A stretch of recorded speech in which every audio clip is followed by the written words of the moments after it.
Assalamualaikum warahmatullahi wabarakatuh. Kami dari kelompok 4 akan mempresentasikan materi tentang pasar uang atau keseimbangan pasar uang. Sebelumnya, saya akan memperkenalkan anggota kelompok kami, yaitu Diana Rahmatika Anggraini, NIM 71, Aldi Rizky Kurniawan, NIM 73, Levia Melvianawati, NIM 77, Situs Nul Fatimah, NIM 86, Anton Septiadi Susanto, NIM 87, Rofiqiyah, NIM 92, Nurul Alfiatul Jamil, NIM 99, Rima Zunita Ababil, NIM 102, dan saya sendiri, Iva Fitratul Faiza, NIM 53. Pembahasan yang akan dibahas oleh kelompok kami yaitu definisi pasar uang, perbedaan pasar uang dengan pasar modal, fungsi pasar uang, karakteristik pasar uang, macam-macam transaksi dalam pasar uang, lembaga yang terlibat, keseimbangan pasar uang LM, pergeseran kurva LM, dampak kebijakan moneter terhadap keseimbangan pasar uang. Definisi pasar uang adalah pasar yang mempertemukan permintaan uang atau L dan penawaran uang atau M di sektor moneter yang digambarkan dalam bentuk kurva LM atau liquidity money. Kurva LM adalah kurva yang menunjukkan besarnya pendapatan nasional pada berbagai tingkat bunga yang memenuhi syarat keseimbangan di pasar uang. Hubungannya dapat dilihat pada teori tingkat bunga. Disebut juga teori preferensi likuiditas atau teori of liquidity preference. Menurut teori preferensi likuiditas, Keynes, The General Theory, menjabarkan pandangannya tentang tingkat bunga yang ditentukan dalam jangka pendek likuiditas.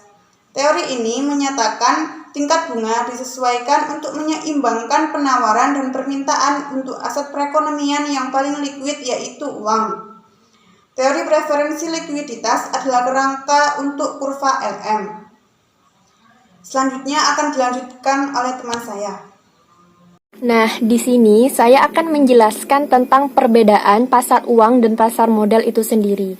Nah, untuk pengertiannya, pasar uang adalah suatu wadah bertemunya para pemilik dana dengan pihak yang membutuhkan dana, di mana terjadi permintaan dan penawaran dana-dana yang terwujud dalam sekumpulan surat berharga yang memiliki jangka waktu kurang dari setahun.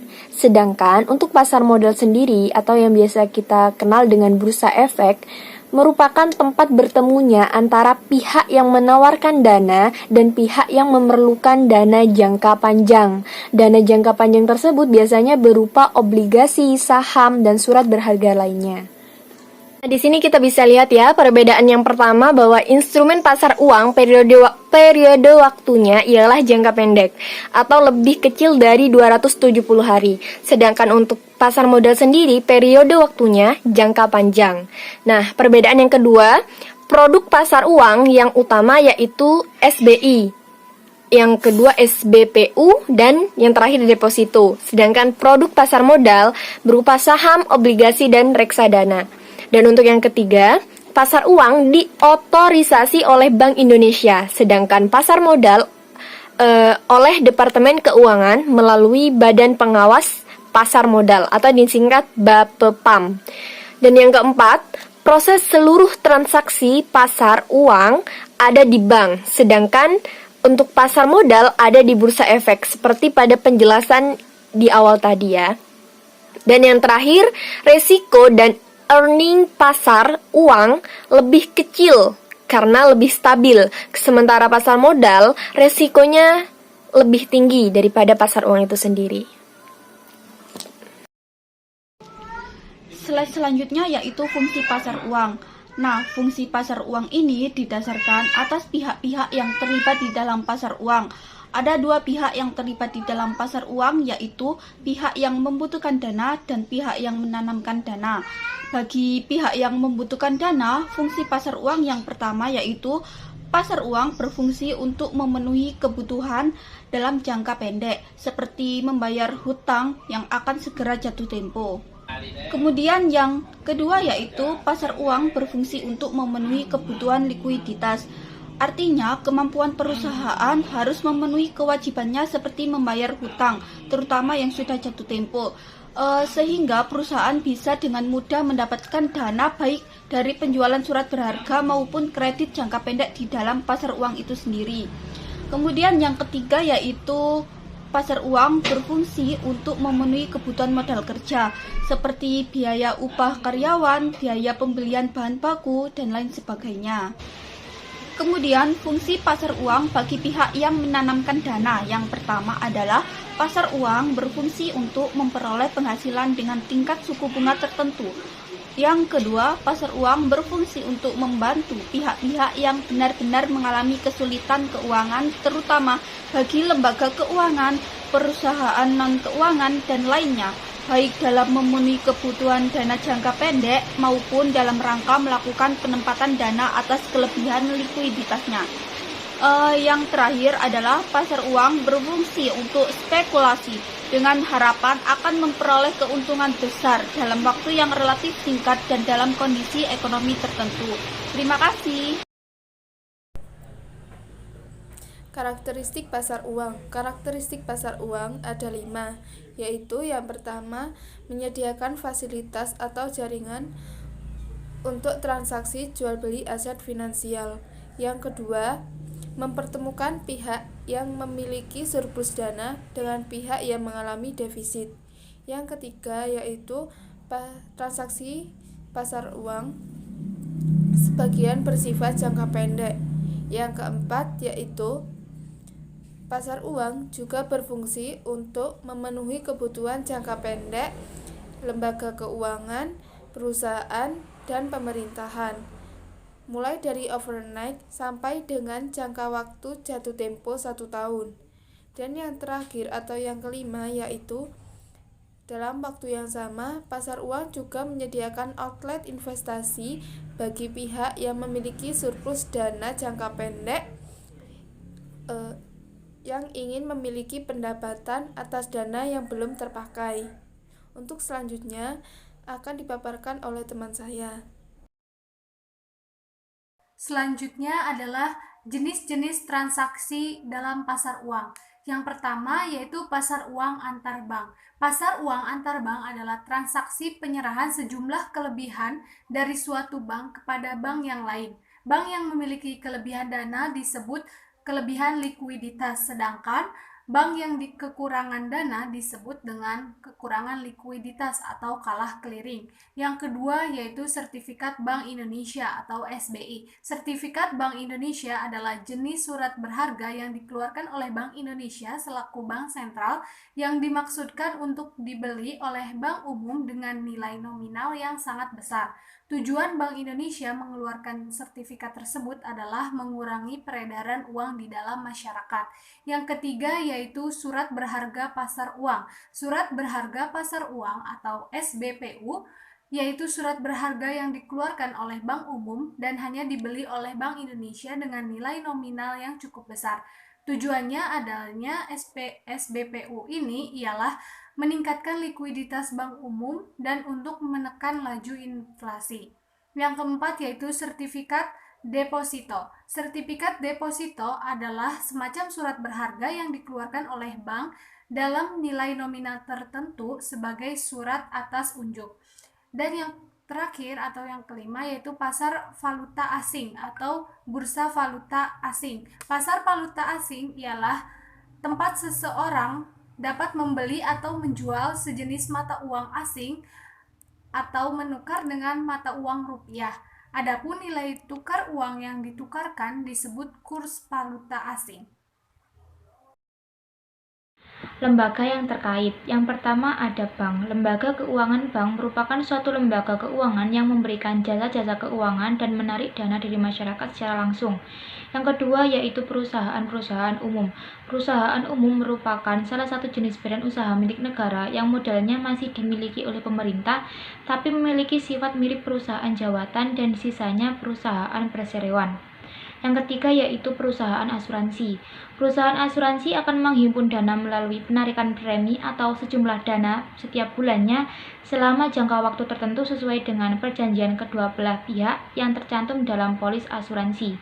Yang keempat ada yayasan. Yayasan memiliki kekayaan sendiri yang dipisahkan dari kekayaan pendiri atau pengurusnya yang digunakan sebagai modal awal untuk melaksanakan kegiatan. Yang kelima yaitu lembaga keuangan lainnya.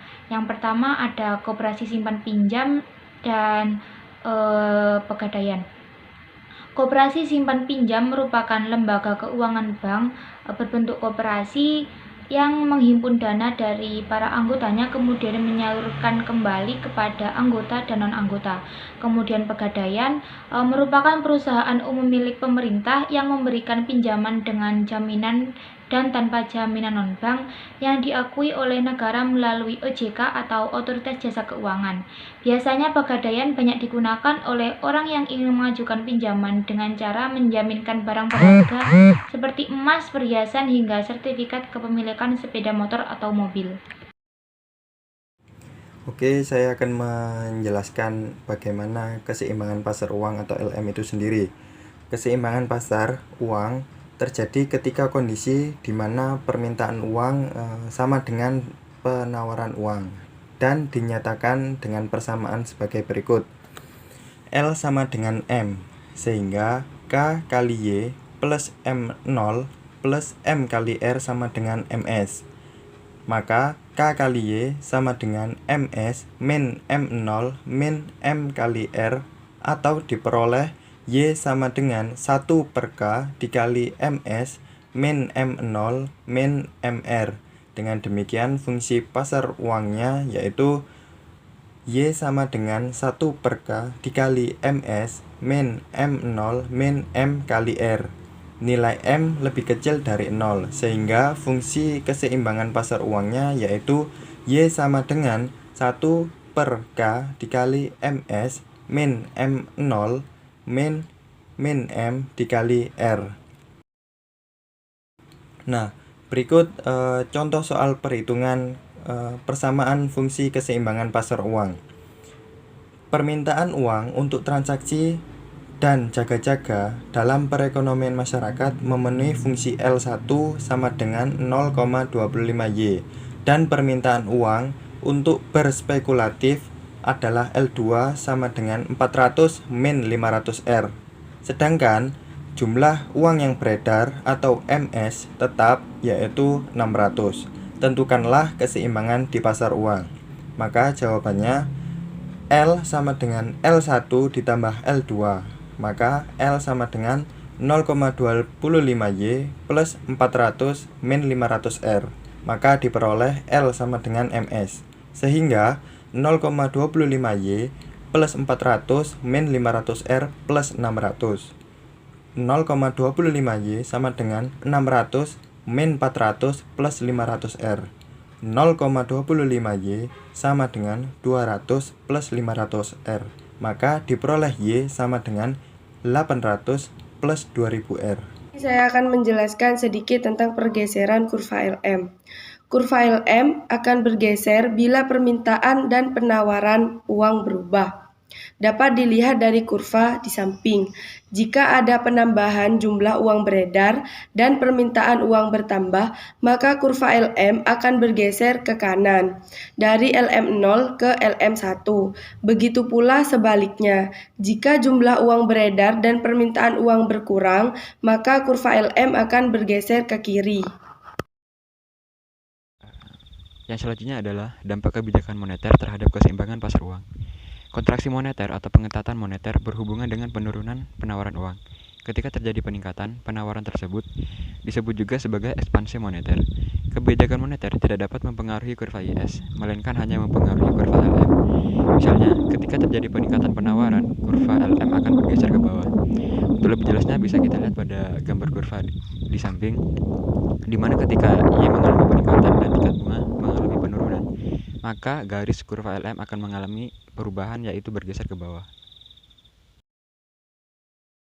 Studi kasus dana asing banjir di pasar uang. Bank Indonesia kurang intervensi. Pada tahun 2019 lalu, Bank Indonesia mulai mengurangi intervensinya di pasar uang dan pasar surat utang untuk menjaga nilai tukar rupiah. Sejak akhir tahun 2018, The Fed telah memberi sinyal bahwa kenaikan bunga acuan hanya akan terjadi sebanyak 2 kali tahun ini. Artinya akan lebih rendah dari 2 tahun yang lalu, yang mencapai 4 kali kenaikan. Hal ini berpotensi membuat capital inflow ke negara-negara berkembang termasuk Indonesia. Tren masuknya aliran modal asing juga telah masuk ke Indonesia sejak bulan Desember tahun 2018, tercatat sekitar 1,9 miliar US dollar atau sekitar 26,98 triliun. Nah, berdasarkan data tersebut, pada Januari 2019 tercatat modal asing yang masuk mencapai 14,75 triliun. Nah, modal asing tersebut mengalir ke surat berharga negara atau SBN senilai 11,48 triliun dan saham di pasar modal sebesar 3,21 triliun. Nah, sehingga dapat disimpulkan bahwa ada 2 hal yang membuat modal asing kembali deras ke Indonesia. Pertama, berkurangnya keagresifan The Fed. Hal ini membuat The Fed tak lagi mengerek bunga acuannya, sehingga jarak imbal hasil antara SBN Indonesia dengan surat utang AS menyempit. Yang kedua, prospek ekonomi Indonesia cukup terjaga, sehingga menambah kepercayaan investor asing. Hal ini tercermin dari inflasi yang terkendali di kisaran 3,13% sepanjang tahun lalu. Meski tantangan defisit transaksi masih akan terus berjalan selama masih ada